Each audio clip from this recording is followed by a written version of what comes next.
아멘, 아멘. 여러분의 기도와 후원으로 여름 사역이 잘 마무리가 됐습니다. 우리 청소년들 수련회 갔다 온 모습 보니까 기분 좋지 않습니까? 여러분 계속해서 우리 다음 세대를 위해서 여러분 기도해 주시고 관심 가져주시기를 부탁드리겠습니다. 세계적인 성경학자인 톰 라이트 박사님이 자기가 10대 때 겪었던 가장 짜릿한 순간에 대해서 고백해 놓은 이야기가 있습니다. 그가 이렇게 이야기합니다. 내가 10대 때 경험한 가장 짜릿한 사건은 학교의 오케스트라에 들어가서 연주를 했던 경험입니다 라고 그렇게 고백합니다.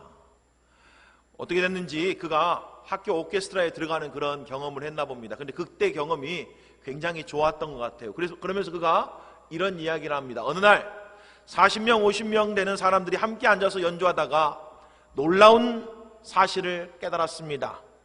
모두가 다른 악기를 연주하고 각자 다른 파트를 연주하는데 모든 사람이 제 몫을 감당한다면 음이 서로 어울려 아름다운 화음을 만들어낸다는 것을 깨달았습니다.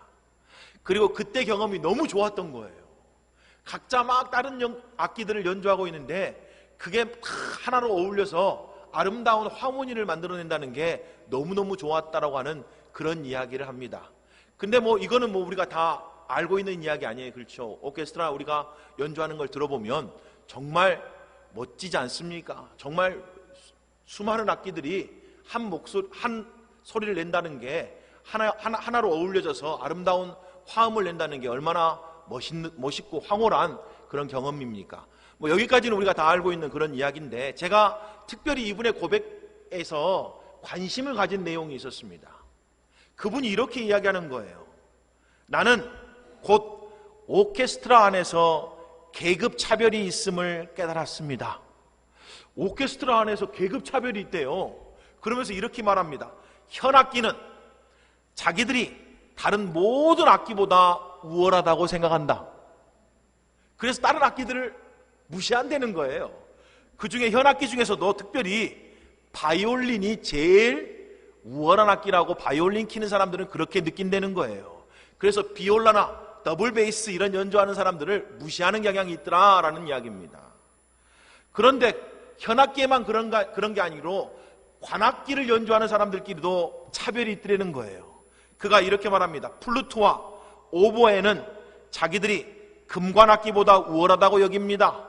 금관악기 안에서 트럼펫은 틀림없이 트럼본에 비해 우월하다고 여깁니다. 당시 내가 보기에 트럼본보다 열등한 악기들은 튜바, 트라이앵글, 팀파니밖에 없었습니다. 오케스트라가 하나로 함께 모여서 연주하는데 자기들끼리도 뭐라고 생각한다고요? 네, 자기들이 더 우월하다고 생각한다는 거예요. 그래서 다른 악기를 연주하는 사람들을 무시하는 경향이 있다는 겁니다. 그걸 보고 자기가 깜짝 놀랐다는 거예요. 여러분 한번 만약에 곰곰이 한번 생각해 보십시오. 만약 오케스트라를 하고 있는데 어떤 사람들이 야 그렇지 내 악기가 다른 사람들 악기보다 훨씬 더 우월하지. 그러니 나는 이 연주회 때 내 악기 소리가 더 나야 돼. 내 악기 소리가 더 크게 들려야 돼. 라고 말하고 악보대로 안 하고 그냥 한 옥타브를 올려서 그냥 연주를 했다. 라고 그러면 전체 그 연주회가 어떻게 되겠습니까? 아니 반대로 여러분 한번 곰곰이 생각해 보십시오. 어떤 악기들은 그래 나는 별것 없어. 나는 트라이앵글인데 어쩌다 한번 쨍그랑하고 마는데 에이 나는 그냥 있으나 마나 하는 존재니까 굳이 내가 신경 쓰지 않아도 될 거 아니야? 라고 만약 그렇게 생각하고 연주회가 진행되고 있는데 악보에 관심도 안 갖고 딴짓하고 있다가 자기 파트를 딱 지나가고 아무것도 안 하고 그냥 지나갔다 라고 하면 그게 아름다운 연주회가 될까요? 아니 작곡가가 의도한 대로 지금 연주가 됐다라고 말할 수가 있냐 이런 이야기예요. 그러지는 못할 거 아닙니까? 그렇지 않아요? 하나님이 교회에 오늘 본문이 은사에 대한 이야기잖아요. 하나님이 교회에 은사를 주셨습니다. 그리고 그 은사를 한 사람도 빼놓지 않고 모두에게 다 주셨습니다. 그리고 그 은사가 각각 다 틀려요. 근데 이거를 마치 방금 오케스트라처럼 이렇게 바꿔볼 수 있습니다. 하나님이 모든 사람에게 악기들을 주셨다. 그리고 이 악기가 각자의 역할대로 잘 연주가 될 때 온 교회는 가장 아름다운 하모니 가운데 가장 아름다운 소리를 낼 수가 있다, 이런 이야기예요. 자, 거기에 대해서 우리가 좀 더 살펴보기를 원합니다. 우리가 이미 다 알고 있는 것처럼 선하고 좋으신 하나님께서는 고린도 교회에 어마어마한 은사들을 주셨죠. 정말 풍성한 은혜를 베풀어 주셨습니다. 고린도전서 1장 4절부터 7절까지 보면 이렇게 말씀합니다. 너 그리스도 예수 안에서 너희에게 주신 하나님의 은혜로 말미암아, 그리스도 예수 안에서 하나님께서 은혜 베푸신다라고 되어 있어요. 하나님이 은혜 베푸시는 곳이 있답니다. 어디에서 은혜 베풀어요? 그리스도 예수 안에서요. 하나님은 그리스도 예수님 안에서 은혜 베푸시는 분입니다. 예수님 밖에서 하나님이 특별한 은혜를 베푸시지는 않아요. 하나님은 언제나 그리스도 예수 안에서 은혜 베푸시는 분입니다. 그분이 고린도 교회에 그리스도 예수 안에서 하나님의 은혜를 베풀었는데, 내가 너희를 위하여 항상 하나님께 감사한다. 그래서 이는 너희가 그 안에서 모든 일, 곧 모든 언병과 모든 지식에 풍족함으로 그리스도의 증거가 너희 중에 견고하게 되어 너희가 모든 은사에 부족함이 없이 우리 주 예수 그리스도의 나타나심을 기다립니다 라고 되어 있어요. 그리스도 예수 안에서 하나님의 은혜가 그들에게 부어졌는데, 어떤 은혜가 부어졌어요? 모든 은사에 부족함이 없이 부어졌다라고 그렇게 이야기를 합니다. 그러니 고린도 교회 성도들은 정말 은사가 풍성한 사람들이었어요. 모두가 다 은사를 정말 하나님 앞에서 그 은혜를 경험한 사람들이라고 하는 그런 이야기죠. 그런데 어느 순간 이들 가운데 어떤 일이 벌어졌을까요? 악기를 서로 차별하듯이 은사를 차별하기 시작합니다. 내 은사가 더 좋은 거야, 내 은사가 더 귀한 거야, 야, 네가 갖고 있는 그런 은사는 은사도 아니야, 그리고 너는 내가 경험하는 이런 은사를 경험하지 못하면 너는 심지어 성도도 아니야, 뭐 이런 식으로 서로 무시하고 멸시하고 자랑하고 교만하고 다투었다라고 하는 그런 이야기입니다. 그런 일이 실제적으로 고린도 교회 안에 있었다라고 하는 이야기인 거죠. 그래서 오늘 본문이 적혀 있는 겁니다. 너희가 이런 신령한 것에 대해서 모르기를 원치 않는다. 성령의 은사는 왜 주셨고 성령의 은사는 어떻게 주시는 건지 너희들이 분명히 알기를 원한다 라고 지금 그렇게 이야기를 하고 있잖아요. 자, 그런데 그걸 알기 전에, 아니 왜 대체 고린도 교회 성도들은 이런 문제에 빠져들게 됐을까요? 왜 서로 은사를 가지고, 모두가 다 선물인데 왜 이걸 가지고 서로 높낮이를 재기 시작하고, 어떤 은사가 더 좋고 어떤 은사가 더 나쁘고 어떤 은사가 더 고상하고 어떤 은사가 그렇지 못하고 이런 식으로 차별하게 되는 그런 일들을 하게 됐냐, 이런 이야기예요. 한 가지 분명히 알 것은 고린도의 그리스도인들은 대부분 이교적인 백그라운드를 가지고 있었습니다. 당연한 거 아니에요? 그들이 복음을 듣고 믿어 구원받기 전에는 이방인들과 똑같은 삶을 살았습니다. 고린도 안에 있는 그 이교 문화, 그런 문화에 젖어서 살았다라고 하는 그런 이야기입니다. 그런데 그들이 복음 듣고 구원받고 난 뒤에는 완전히 새로운 삶, 변화된 삶을 살기 시작했죠. 하지만 여전히 옛 삶의 습관들, 옛 삶의 기억들을 가지고 살았다라는 이야기입니다. 그리고 고린도의 이교들은 본질적으로 헬라의 신비 종교에 근거하는 것들이었습니다. 그리고 과거에 이런 신비 종교들이 추구하는 가장 중요한 게 뭐였을까요? 영적인 체험이었죠. 영적인 체험. 우리도 그러잖아요. 샤머니즘에서 가장 중요한 게 뭔지 아세요? 영적 체험입니다. 그래서 샤머니즘에서 가장 중요하게 생각하는 사람을 누구라고 그래요? 신들린 사람이라 그러는 거죠. 왜요? 그 영적 체험이 진짜 중요하기 때문에 그래요. 그러니 과거에는, 당연한 거 아니에요? 과거에는 그런 신비 종교들이 추구하는 가장 중요한 요소는 영적 체험이었다는 이야기예요. 그런데 이런 것들이 이렇게 살아오다가 어느 순간 복음 듣고 변화를 받았어요. 그런데 여전히 관념 속에는, 개념 속에는 뭐가 남아있을까요? 여전히 그래도 종교는 영적인 체험이 중요한 거지, 뭐 이런 생각을 갖고 있지 않았겠습니까? 이런 체험을 해야 되는 거 아니에요? 뭔가 좀 짜릿한 체험을 해야 되는 거 아니에요? 종교라는 것은? 이런 생각을 당연히 갖고 교회 안에 들어왔을 거라고 하는 그런 이야기입니다. 자, 본문 2절에 보니까 이렇게 되어 있어요. 너희도 알거니와 너희가 이방인으로 있을 때, 너희가 구원받기 전에는 이런 이야기죠. 너희가 이방인으로 있을 때는 말 못하는 우상에게로 끄는 그대로 끌려갔다라고 되어 있어요. 말 못하는 우상이니까 이런 우상은 아무것도 아닌 우상인 거죠. 그렇죠.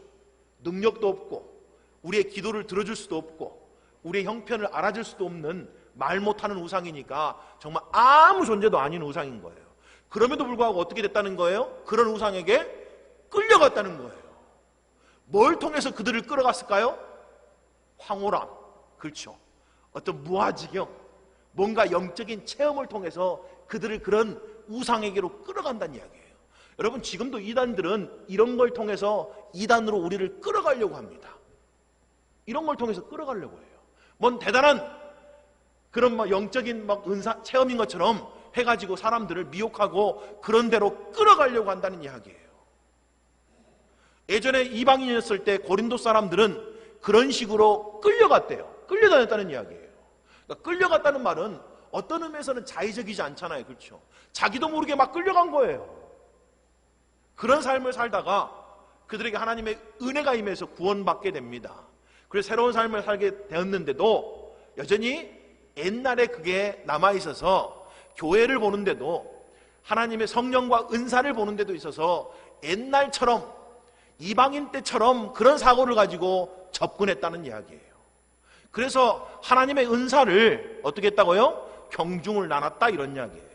그래서 내가 더 우월하고 니는 별것 아니야 라는 식으로 서로 주장하면서 시기하고 다투고 싸움이 교회 안에 있었다라고 하는 그런 이야기인 거죠. 자, 그래서 사도 바울이 본문 1절에 뭐라고 말합니까? 쉬운 성경으로 보면 이렇게 적혀 있습니다. 성도 여러분, 나는 여러분이 성령께서 주시는 선물들에 대해서 모르기를 원치 않습니다. 성령께서 주시는 선물들이 뭘까요? 은사들이죠. 그래서 은사는 성령이 주시는 선물입니다. 선물이라고 했을 때 뭐가 나와야 되냐면 원래는 아멘 이런 게 나와야 되는데 순간적으로 너무 조용해가지고 제가 깜짝 놀랐어요. 선물인데 모르기를 원치 않대요. 그러면 무슨 이야기예요? 고린도 교회 성도들은 이런 걸 모르고 있었다는 이야기인 거죠. 이런 은사들이 하나님의 선물이네? 이런 걸 모르고 있었다는 이야기예요. 혹시 우리 중에 아직도 성령의 은사를 성령이 주시는 선물이라고 깨닫지 못하고 있는 사람이 있을까? 심히 우려가 됩니다. 만약 있다면 오늘 말씀을 통해서 야, 이것은 하나님이 거저주시는 선물입니다 라고 분명하게 깨닫는 시간이 되시기를 주님의 이름으로 축복합니다. 절대로 이 은사에 대해서 흔들리거나 혹시나 거짓된 것에 미혹되는 삶을 살지 않았으면 좋겠어요. 그래서 오늘 본문에 대해서 여러분들이 귀를 쫑긋하고 정말 하나님의 은사가 대체 뭔지, 그 은사를 어떻게 주셨는지, 무엇을 위해 주셨는지를 우리가 좀 분명하게 알고 돌아갔으면 좋겠다라는 이야기죠.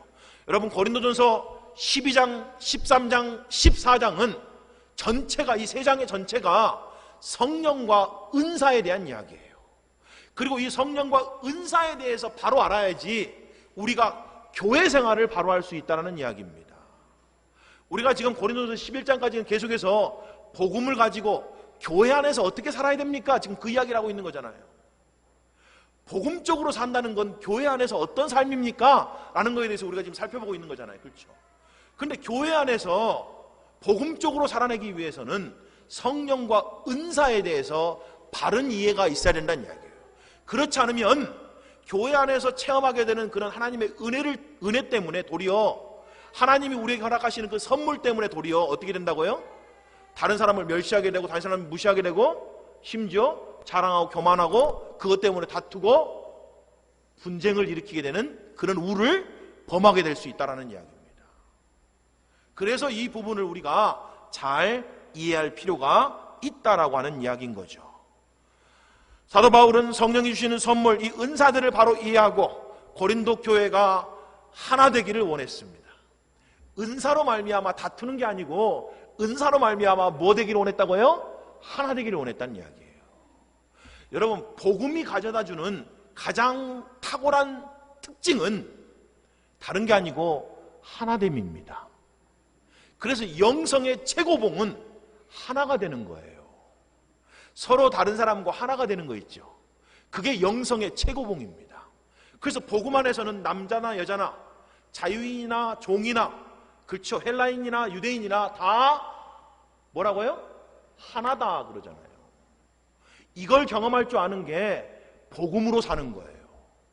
그래서 만약 이거를 조금 더 정치적으로 이야기하면 복음은, 그렇죠, 복음은 진보주의자나 또 보수주의자나 하나 되게 만드는 하나님의 능력이다, 이런 이야기예요. 복음 안에서는 이런저런 것 상관없이 다 어떻게 돼요? 하나가 돼야 돼요. 그게 영성의 최고봉입니다. 내가 다른 대단한 어떤 거 가지고 있다 그래도 하나 되지 못하면 그건 실제적으로 불완전한 영성이에요. 불완전한 신앙이다, 이런 이야기예요. 그래서 지금 이 성령과 은사를 통해서 사도 바울이 간곡히 지금 고린도 교회에게 당부하고 있는 건 뭐예요? 너희가 이것을 통해서 하나가 되라, 이런 이야기예요. 그리고 이것이 하나가 되는 비결이다라는 걸 가르쳐주고 싶었던 거죠. 자, 성경에 의하면 선하고 좋으신 하나님께서는 모든 사람에게 한 사람도 예외 없이, 믿는 사람이든 믿지 않는 사람이든 한 사람도 예외 없이 일반 은총을 베풀어 주셨다고 말합니다. 그 일반 은총을 베풀어 주셨고 지금도 베풀어 주고 계신데요. 하나님이 왜 사람을 창조하셨잖아요. 하나님이 사람을 창조하셨기 때문에 하나님이 자기가 만든 이 피조물을 향해서 일반 은총을, 은혜를 베풀어 주시는데, 그런 걸 가리켜서 성경은 비라든지 태양이라든지 공기라든지 이런 것이 일반 은총이라고 말합니다. 그렇죠? 여러분 한번 생각해 보세요. 공기가 없다? 그럼 우리 중에 살아갈 수 있는 사람이 어디 있어요? 태양이 만약에 식었다? 그러면 지구가 온전해지겠습니까? 그럴 수는 없는 거죠. 만약 비가 안 내린다? 그럼 이것보다 정말 끔찍한 일이 어디 있어요? 그렇죠? 근데 하나님이 모든 사람을 사랑하셔서 이런 일반 은총을 내려주신다는 거예요. 그 중에 또 특별히 사람을 동물과 구별시키는 은총이 있어요. 동물들에겐 주시지 않고 특별히 인간들에게 주시는 은혜가 있는데, 그건 다른 게 아니고 이성과 양심입니다. 하나님이요, 동물에게 없는 이성과 양심을 인간들에겐 주셨어요. 왜 그런지 아세요? 그게 하나님을 닮은 거거든요. 그런데 물론 이성과 양심을 주셨는데 이 이성과 양심이 성경을 보니까 죄로 말미암아 망가졌다는 거예요. 죄 때문에 망가져 있답니다. 이성과 양심이. 사실은 사람의 이성으로 곰곰이 생각해 보면 하나님을 알만한 것들이 무수히 많이 이 땅 가운데 있대네. 그 로마서 1장을 읽어보면 압니다. 만물 안에 하나님을 알만한 것이 군데군데 다 들어가 있다는 거예요. 근데 우리의 망가진 이성이 어떻게 해요? 그 하나님을 알만한 것이 있음에도 불구하고 하나님 인정하기를 원하지 않는다, 이런 이야기예요. 게다가 우리의 양심이 망가져 있어요. 죄로 말미암아. 그래서 사실은 우리의 양심이 두려움도 느끼고 정말 하나님이 계신다라고 하는 걸 느낄 때가 있어요. 이러다가는 큰일 나겠다라고 하는 그런 생각들 갖게 되는 양심이 떨릴 때가 있잖아요. 근데 양심이 망가졌으니까 어떻게 한다고요? 우리 마음에, 우리 양심에 하나님 두기를 싫어한다는 거예요. 제가 지금 말하고 있는 건 다 로마서 1장에 있는 이야기입니다. 여러분이 나중에 한번 로마서 1장을 곰곰이 읽어보시면 다 아실 수 있을 거예요. 그런 식으로 양심과 이성이 망가져서 하나님을 인정하고 하나님 두기를 싫어한다는 이야기예요. 그래서 이렇게 망가져 있는 이성과 양심을 갖고 있는 사람들은 예수님을 뭐라고 말한대요? 저주받은 사람이다. 그가 나무에 달려 죽은 걸 보니까 예수님은 하나님으로부터 저주받은 사람이에요 라고 그렇게 말한다는 거예요. 그리고는 이성과 양심이 망가져 있는 사람은 절대로 그 입으로 예수님이 주님이십니다, 예수님이 나의 주님이세요 라고 고백하지를 않는다라는 이야기예요. 그렇게 할 수도 없다, 이런 이야기입니다. 그래서 모든 사람들은 하나님의 일반 은총을 받고 있지만 이 일반 은총으로만으로는 하나님을, 예수님을 인정할 수가 없대요. 그래서 하나님이 뭘 주셔야 돼요? 신약에서는 이거를 특별 은총이라고 합니다. 특별한 은총을 주시는 거라는 거예요. 그걸 가리켜서 오늘 본문 3절은 하나님의 성령을 주셨다라고 말하는 겁니다. 하나님이 특별한 은총으로 성령을 사람들에게 부어주셔야지 성령을 받는 사람들이야만이 그들의 입술로 예수님이 저주받은 사람이라고 말하지 않고 그들의 입술을 열어서 예수님이 나의 주님입니다 라고 고백할 수가 있다, 이런 이야기예요. 자, 본문 3절 쉬운 성경으로 이렇게 되어 있습니다. 그러므로 여러분에게 알려드릴 것이 있습니다. 자, 알려드리고 싶습니다. 하나님의 성령으로 말하는 사람은 예수님은 저주받은 사람이다 라고 말하지 않으며 성령을 통하지 않고는 예수님은 주님이시다 라고 말할 수가 없습니다. 그러니까 우리가 일반 은총 가운데 살고 있을 때는 절대 그 자체로 예수님은 주님입니다 라고 말할 수 있는 능력이 없다, 이런 이야기예요. 그래서 하나님이 그들에게 뭐를 주셔야 돼요? 성령이라고 하는 특별한 은혜를 베풀어 주셔야 된다는 이야기예요. 그리고 성령이 있는 사람들은 그 입술을 열어서 뭐라고 고백한다고 말합니까? 예수가 나의 주님입니다. 나는 이제 내 인생의 주인은 내가 아니고 예수님이 내 인생의 주인입니다 라고 그렇게 고백하게 된다라고 하는 그런 이야기입니다. 자, 우리 옆에 있는 분들하고 그렇게 한번 고백해 볼까요? 고백할 수 있는 분들은 담대하게 고백했으면 좋겠습니다. 예수님이 나의 주님이십니다. 우리 한번 고백하시기 바라겠습니다.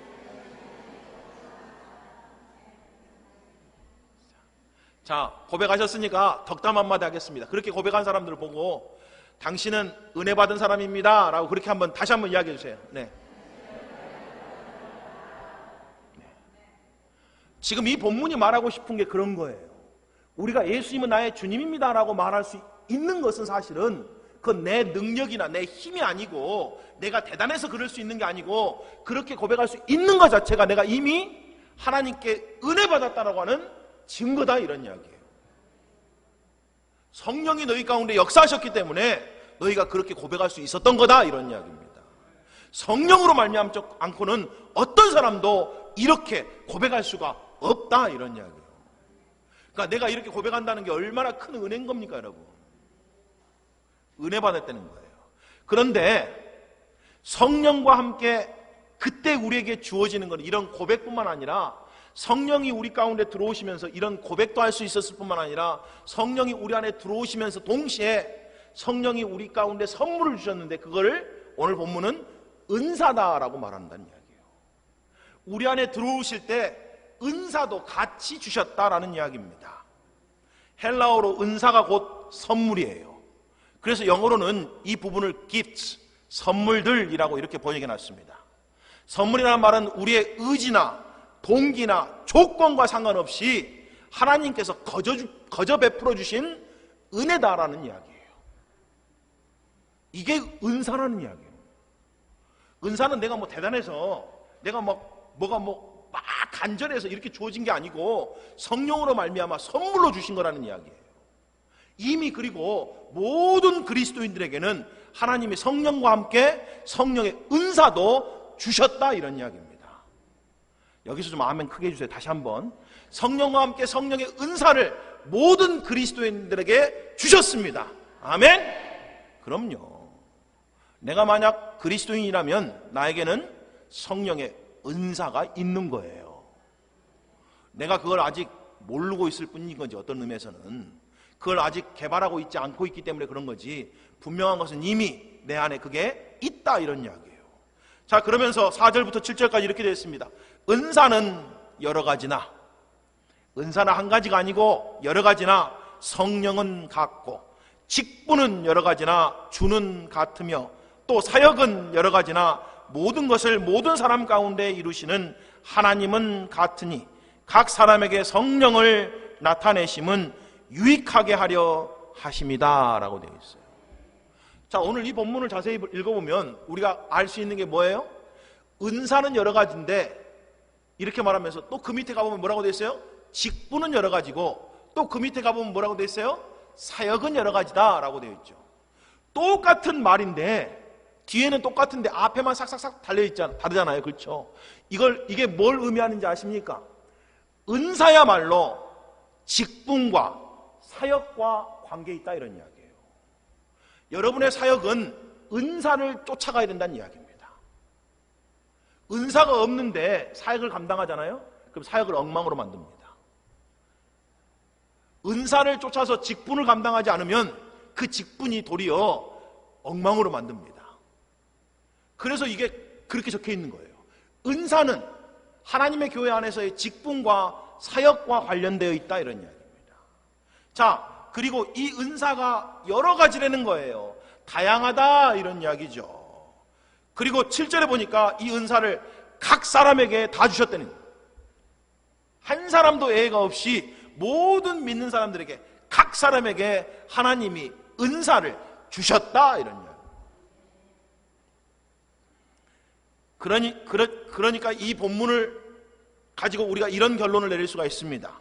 모든 그리스도인들이 하나님이 선물로 주신 은사를 쫓아서 자기의 직분과 사역을 감당할 때 사실 하나님의 칭찬과 상급과 영광과 능력을 누리게 된다는 이야기예요.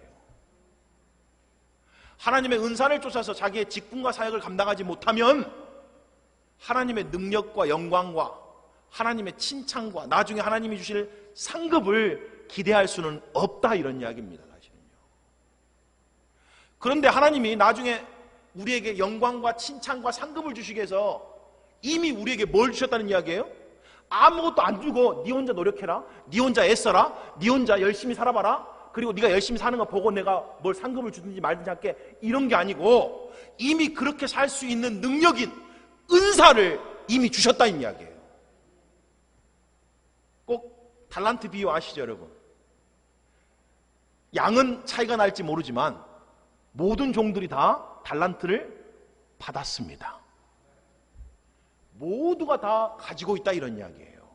그리고 그것을 잘 사용할 때 그게 양이 많고 적은 거에 차이하고 상관없이 자기가 받은 그 달란트대로 충성을 다할 때 마지막 때 예수님이 그를 착하고 충성된 종이라고 칭찬하신다라고 성경이 분명하게 이야기하고 있는 거잖아요. 아무것도 안 주고 네가 혼자 알아서 해봐 이런 게 아니고 다 은사들을 각각 주시고 그렇게 요구하셨다는 이야기예요. 게다가 은사를 통해서 일하는 거기 때문에 당연히 열매가 나올 텐데도 다 본인이 다 주시고도 또 그걸 통해서 열매를 맺으면 또 나중에 칭찬을 주시겠다니까 얼마나 우리 하나님이 후하시고 얼마나 하나님이 좋으신 분인지 알 수 있겠죠. 사실 우리가 한 게 아무것도 없는데 그냥 은혜 받아가지고 은혜 받은 것 같고 막 누리고 살고 그걸 통해서 은혜를 막 사용하고 한 것밖에 없는데 나중에 가서는 그것도 잘했다고 또 하나님이 축복하시고 또 하나님이 칭찬해 주시고 또 하나님이 면류관 주시고 이게 말이 됩니까 여러분? 처음부터 우리 것도 아니었는데 그게 하나님의 방법이라는 이야기예요. 그래서 하나님을 좋으신 하나님이라 그런다는 이야기예요. 그래서 하나님은 절대 없는 것 중에서 우리에게 뭔가를 찾지 않으십니다. 하나님이 우리에게 아무것도 안 줬는데 우리에게서 뭐를 찾으시는 분이 아니에요. 하나님이 우리에게 줬기 때문에 그걸 통해서 뭔가를 원하신다는 이야기예요. 자, 각 사람에게 은사를 주신 이유가 우리 성경에는 유익하게 하려 하심이다 라고 되어 있는데 이 말의 정확한 의미가 현대어 성경에 이렇게 번역되어 있습니다. 성령께서는 교회 전체의 유익을 위하여 우리 각 사람을 통하여 전능하신 하나님의 능력을 나타내 주셨습니다. 자, 은사를 통해서 뭐가 나타난다는 거예요? 하나님의 전능하신 능력이 나타난다는 거예요. 그래서 여러분, 능력 있는 그리스도인의 삶을 살고 싶으면 반드시 은사를 쫓아서 사는 삶을 살아야 됩니다. 하나님이 주신 은사를 쫓아 살지 않으면 절대로 여기 있는 말씀처럼 하나님의 능력을 경험할 수가 없다 이런 이야기예요. 그런데 은사를 통해서 아무 일도 안 하고 있으면서 하나님의 능력만 구하고 있으면 그게 안 맞는다는 이야기죠. 그러니까 우리가 오해하는 거예요. 능력 안 주신다고 생각하는 거예요. 하나님은 뭐라고 말씀하시겠어요? 야, 내가 이미 나의 능력인 하나님의 은사 너에게 이미 심겨줬잖아. 그 은사를 너희가 활용하고 그 은사를 너희가 갈고 닦을 때 그 은사를 통해서 나의 능력이 너로 말미암아 나타난다? 그렇게 이야기하고 있는 거잖아요. 그러니까 여러분, 은사를 갈고 닦아야 된다는 이야기예요.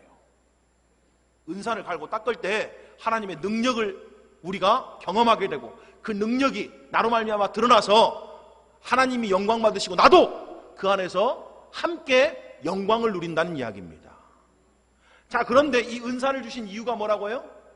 개인의 유익과 개인의 만족과 개인의 성공을 위해서 주셨다고 말합니까? 아니요. 이 은사를 주신 이유는 교회 전체의 유익을 위해서 주셨다라고 분명하게 되어 있죠. 교회 전체의 유익을 위해서 주신 거다라고 말합니다. 자, 그러면서 은사의 종류가 오늘 본문 8절부터 11절까지 기록되어 있습니다. 어떤 사람에게는 성령으로 말미암아 지혜의 말씀을, 어떤 사람에게는 같은 성령을 따라 지식의 말씀을, 다른 사람에게는 같은 성령으로 믿음을, 어떤 사람에게는 한 성령으로 병 고치는 은사를, 어떤 사람에게는 능력 행함을, 어떤 사람에게는 애언함을, 어떤 사람에게는 영들 분별함을, 다른 사람에게는 각종 방언한 말함을, 어떤 사람에게는 방언들 토역함을 주셨다. 이 모든 일은 같은 한 성령이 행하사 그의 뜻대로 각 사람에게 나누어 주시는 것이니라. 자, 오늘 이 본문의 마지막에 뭐라고 되어 있어요? 사람들이 달라고 해서 주시는 게 은사라고 그렇게 말해요? 아니요. 사람들이 울고 불고 매달리고 떼쓰고 해서 얻는 게 은사라고 말합니까? 아니요. 은사는 뭐라고 말해요? 같은 한 성령이 행하사 그의 뜻대로 각 사람에게 나누어 주신 거래요. 은사는 그래서 성령이 각 사람에게 나누어 주신 하나님의 선물이라는 이야기예요. 여러분, 하나님이 나보다 나를 더 잘하실까요? 모르실까요? 내가 나를 제일 잘할까요? 아니면 하나님이 나를 더 잘하실까요? 아니, 당연히 하나님이 나를 더 잘하시죠. 그러면 하나님이 우리에게 가장 적합한 은사가 뭔지 내가 더 잘할까요? 하나님이 더 잘할까요? 하나님이 더 잘하시겠죠. 그러니 하나님이 각 사람에게 자기의 뜻대로 은사를 주시는 게 맞는 거예요. 그렇잖아요? 여러분, 우리를 잘 모릅니다. 우리는요, 안다고 생각하지만 우리 자신을 잘 몰라요. 어떤 은사가 우리 안에 들어오면, 잘못하면 우리가 굉장히 교만한 사람이 될 수 있습니다. 나중에는 잘못하면 그것 때문에 자기의 배를 불리고 그걸 이용해서 성공을 추구하고 세상 명예를 추구할 수 있게 된다 이런 이야기예요. 우리가 그렇게 연약한 존재예요. 그래서 우리가 감당 못할 은사가 우리에게 쏟아지면, 잘못하면 우리가 그 은사 때문에 망하는 경우도 있다는 이야기예요. 그래서 하나님이 각 사람에게 가장 적합한 은사를 주셨다는 이야기예요. 그리고 이 은사는 자기의 자랑이나 유익을 위한 게 아니고 교회 전체의 유익을 위해서 주신 거다라는 이야기입니다.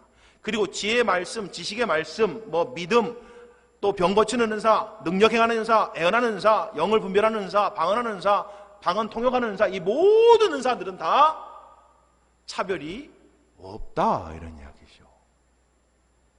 이 모든 거는 다 각각이 다 하나님의 은사다 이런 이야기예요.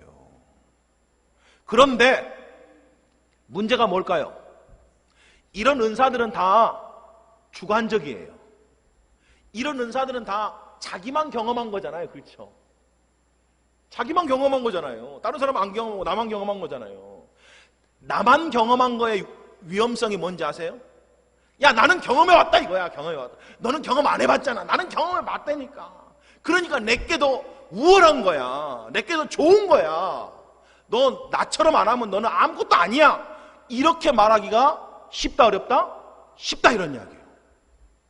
교회 안에서 똑같은 이야기입니다. 은사는 여러 가지고 각각 다 다르게 은사를 받는데 이 모든 게 다 자기만 경험하는 거거든요. 그래서 여러분 한번 생각해 보세요. 지식의 은사, 하나님의 말씀의 은사가 있는 사람들은 유독 말씀에 대해서 우월감이 있습니다. 그래서 말씀을 모르는 사람은 멸시하고 좀 무시해요. 그렇죠?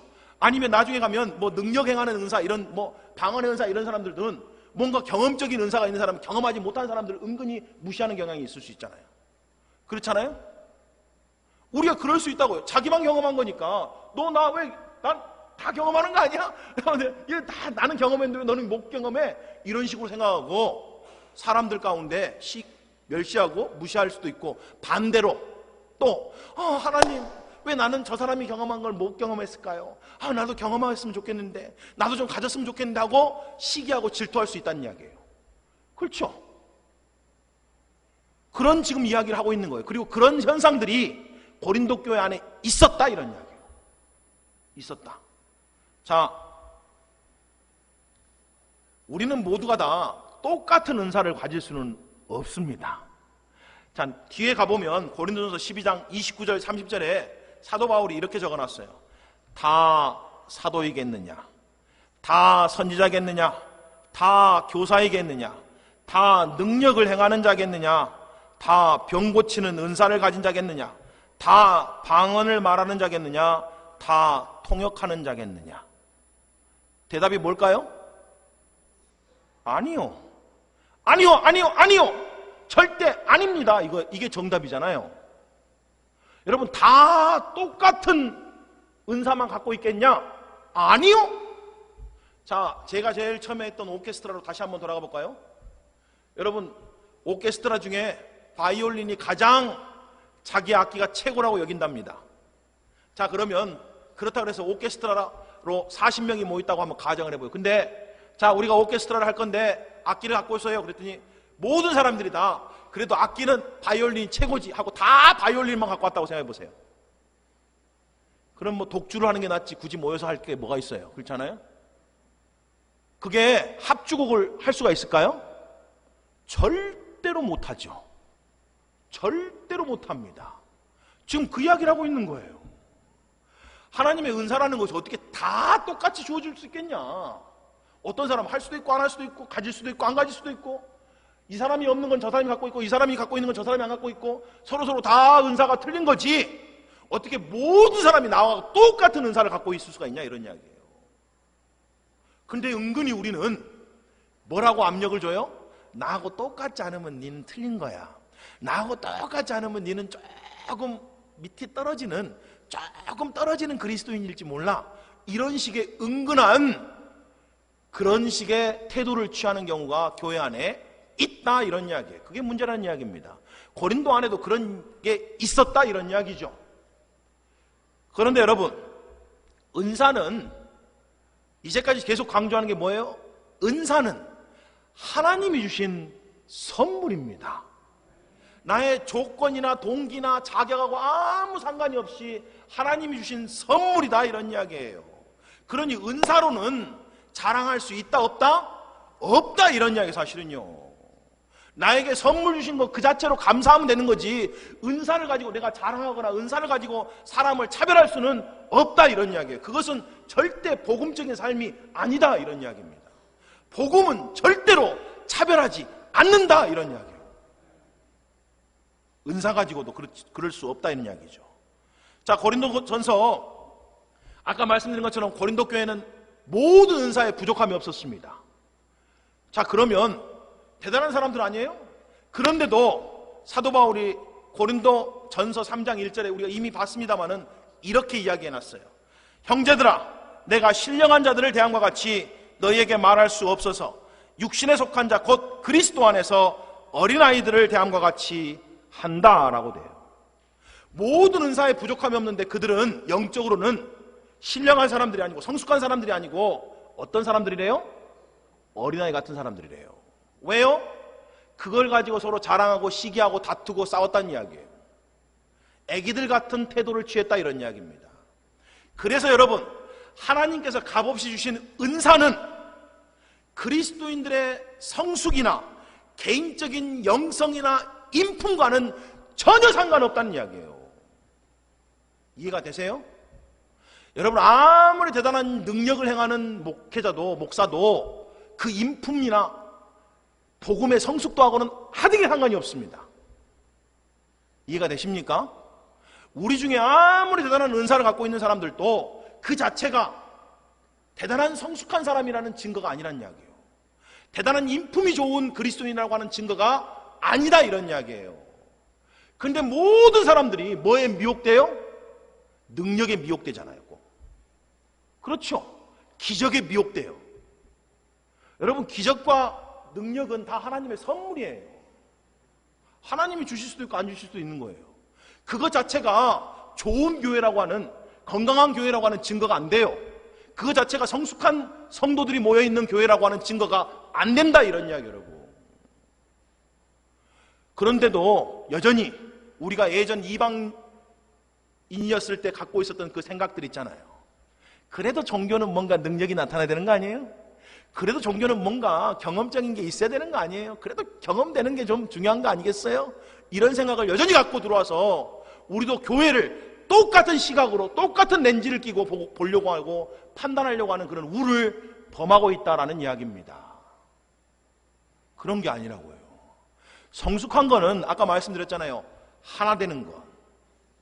성숙한 것은 예수님을 닮아가는 겁니다. 온유하고 겸손하고 순종적이고 믿음 있고 그런 것들을 가리켜서 성숙하다라고 말한다는 이야기예요. 성령의 은사는 성숙한 거하고는 아무 상관이 없다. 영성하고도 아무 상관이 없다. 분명한 것은 성령 하나님이 단 한 사람도 빼놓지 않고 모두에게, 모든 그리스도인들에게 뭘 주셨다? 선물 주셨다. 은사 주셨다는 이야기예요. 그러니 여러분, 내가 갖고 있는 은사가 뭔지를 발견하는 게 제일 중요하겠죠. 그리고 그 은사가 무엇이든지 다른 사람과 절대 비교하지 마십시오. 그래서 우월감을 갖거나 열등감을 가질 필요가 없다는 이야기예요. 내게 있는 은사를 귀하게 여기고 그 은사 안에서 충성할 때 하나님의 능력이 나타난다는 거예요. 우리가 이제 계속 12장 뒤에 부분 13장, 14장을 보게 될 텐데 그 내용의 전체가 제가 지금 말씀하고 있는 게 전체 이야기예요. 은사를 붙들고 그 은사 안에서, 그게 무슨 은사든지 상관없이 그 은사 안에서 너희가 충성할 때 하나님의 능력을 경험하게 된다. 하나님의 은혜를 경험하게 된다. 하나님의 축복을 경험하게 된다. 그리고 그것이 나중에 너희가 받을 하나님의 상급이다. 이 이야기를 계속하고 있다는 이야기예요. 그러니까 내 은사가 다른 사람하고 다르다 그래서 그냥 우월할 필요도 없지만 반대로 열등할 필요도 없고, 그래서 괜히 하나님 저 사람은 저런 걸 갖고 있는데 나는 안 갖고 있는데 주여 나도 좀 갖게 도와주세요, 이렇게 굳이 할 필요가 있다 없다? 없다, 이런 이야기예요. 없다. 그럴 시간에 그냥 은사를 가지고 교회 전체 유익을 위해서 섬기고 봉사하고 사랑하면 된다는 이야기예요. 지금 그 이야기를 하고 있는 겁니다. 자, 우리가 할 수 있는 것, 내게 주신 선물이 무엇인지 분명하게 알고 그 선물에 감사하고 그걸 통해서 교회 전체 유익이었도록 힘쓸 때 하나님의 능력이 나를 통해서 나타나는 걸 기억하는 겁니다. 이제부터 여러분, 성령과 은사에 대해서 분명히 알았으면 좋겠습니다. 절대로 미혹되지 마십시오. 절대로 흔들리지 마시고 그 안에서 담대하게 주님 바라보고 주님과 함께 살아가시는 여러분 되시기를 주님의 이름으로 축복합니다. 아멘. 우리 다 같이 일어나셔서 함께 찬송하시겠습니다.